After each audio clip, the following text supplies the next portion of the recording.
আপনারা এই রোজার মাসে তো বাবা একটু বোরকা পরে রাস্তায় বাইরন, কলরা কি আমনে করে দেখে না? হ্যাঁ, কলরা আমনে করে দেখে না নাকি? একটু বোরকা পরে বাইরিলে কি হয়? রোজার মাসে ফুটকি রোগা মোগা এটি দেখায়া রাস্তার মধ্যে পুরুষদের এই রোজার সব হালকা করে লাইতা।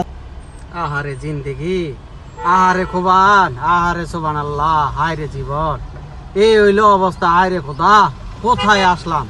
এই জমানায় কেন আমরা বাস করি? আমাদেরকে তুমি নিয়ে যাও, সৃষ্টিকর্তা নিয়ে যাও। এই জমানায় আর বাঁচতে চাই না। এই মেয়েদের অত্যাচারে এই জীবনটা একবারে তেনা তেনা হয়ে যাচ্ছে।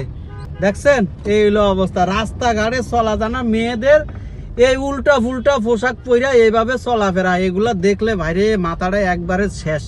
এই রোজার মাসে মাথাটা একবারে মনে করেন চোখের গোড়া দিয়ে মনে করেন যে আপনারা এই রোজার মাসে তো বাবা একটু বোরকা পরে রাস্তায় বাইরন, কয় যে রোজাটাই আমার শেষ, এখন কইতেও পারি না, সইতেও পারি না।